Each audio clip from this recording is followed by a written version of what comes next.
Chers frères et sœurs, nous sommes au deuxième dimanche de l'Avent et nous poursuivons notre marche pour comprendre, pour méditer, pour approfondir le mystère de la venue de Jésus à Noël. Pour nous aider, la liturgie nous propose plusieurs textes aujourd'hui et notamment le début du chapitre 40 du livre d'Isaïe. Les 15 chapitres qui suivent, donc du chapitre 40 au chapitre 55, sont appelés communément par les biblistes le livre de la consolation. Pourquoi ? Parce qu'il commence simplement par ces paroles « Consolez, consolez mon peuple ». À la différence des prophéties qui précèdent et qui sont souvent perçues comme menaçantes, eh bien celles-ci sont de l'ordre de la consolation.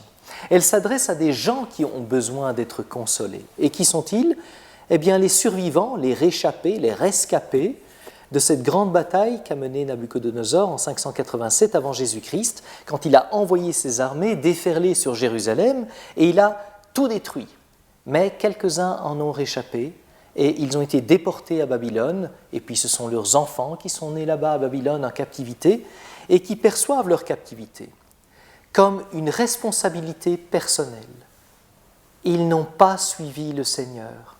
Et parce qu'ils n'ont pas bien suivi le Seigneur, et qu'ils en ont conscience, ils veulent convertir leur cœur, ils regrettent, ils sont pleins d'humilité. Et Dieu voit cette humilité. Et parce qu'il la voit, il leur envoie ce message en disant « Parlez au cœur de ces gens-là, parlez au cœur de Jérusalem.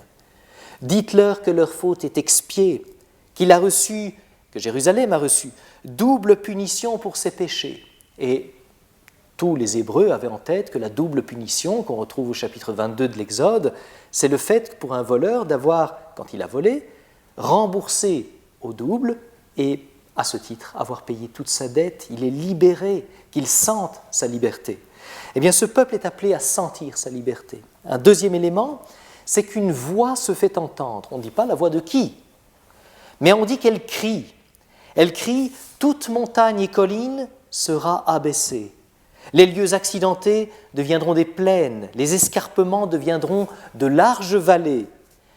Ça paraît être juste une image, mais ceux qui ont vu déferler les armées babyloniennes sur Jérusalem ont vu ces grandes et puissantes armées venir et devoir aplanir des ravins pour faire passer leurs lourdes machines de guerre, ou bien creuser certaines collines pour les y faire passer également. Ils ont vu toute la puissance que cela pouvait représenter pour une armée. Mais cette fois-ci, il n'est pas question de la puissance d'une armée. Il est question de la puissance de Dieu. Et c'est pour ça que l'annonce qui suit nous dit « Voici votre Dieu. Voici votre Dieu qui vient tout près de vous. » Et quelle image utilise Isaïe pour parler de ce Dieu ? L'image d'un pasteur, un pasteur qui prend soin de ses brebis. Ce n'est pas toujours l'image qu'on a de Dieu. Un Dieu proche et qui prend soin. Quand on voit le mal dans le monde, on peut se dire, est-ce qu'il est vraiment proche ? Est-ce qu'il prend soin ? En tout cas, c'était la conviction des auditeurs d'Isaïe à cette époque. Et quand on lit le psaume qui suit, c'est un chant.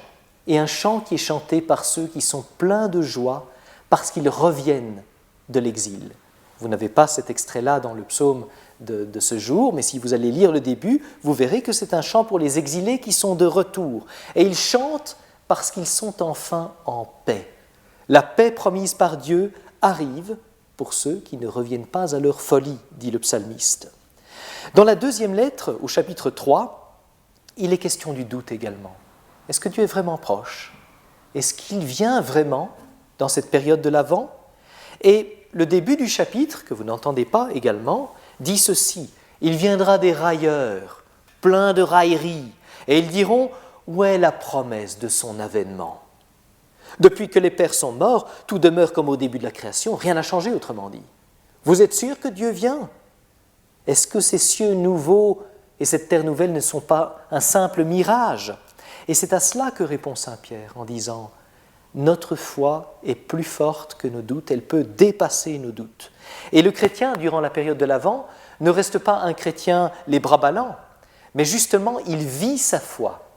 Il essaye de vivre une conversion, de changer les petites choses qui peuvent être changées, de s'appuyer sur ses qualités, de renoncer à quelques défauts, ou de vivre une certaine forme de solidarité et de générosité, pas parce qu'il est meilleur que d'autres, mais parce qu'il décide de dire « Je veux participer à l'avènement du règne de Dieu, de ces cieux nouveaux et de cette terre nouvelle. » À ce titre, il est comme le début d'un évangile, commencement d'une bonne nouvelle.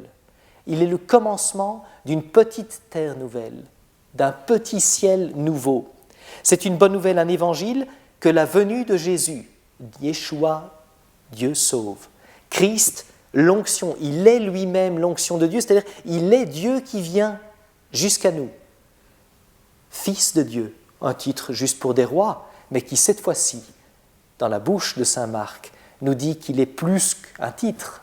Le centurion dira à la mort de Jésus, vraiment, cet homme était le Fils de Dieu. Vraiment, c'était le Fils de Dieu. Et la voix, dont nous ne savions pas qui elle était au début, dans la bouche d'Isaïe, porte un nom désormais. Jean, dit le Baptiste, celui qui appelle tous ceux qui veulent à une forme de conversion, à changer un petit quelque chose dans leur vie qui leur permette de mieux entendre la parole de Dieu, de mieux le recevoir. La période de l'Avent est la période propice à mieux écouter le Seigneur. Pour cela, les petits changements sont tous les bienvenus. On peut se dire sur un lit d'hôpital, je n'ai pas besoin de changement, qu'est-ce que de toute façon, à qui je suis utile ici, en quoi je vais apporter un ciel nouveau, une terre nouvelle, ou je suis dans un home et je regarde cette vidéo aujourd'hui et je me dis de toute façon ma vie est au bout, ou bien je suis simplement assis dans mon fauteuil, j'écoute cette vidéo et je me dis de toute façon qu'est-ce que je vais changer moi personnellement à la face du monde. Et il se fait que chaque petit changement, quand nous faisons grandir les qualités que Dieu a déposées en nous, quand nous faisons reculer les défauts qui sont nés au fil des années, quand nous disons au Seigneur, viens Seigneur Jésus, qu'attends-tu de moi? Où puis-je découvrir ta présence et la faire découvrir? Eh bien, nous vivons profondément le temps de l'Avent, celui qui laisse une place à l'avènement d'un autre que nous et qui porte le nom du Dieu Sauveur, Jésus-Christ.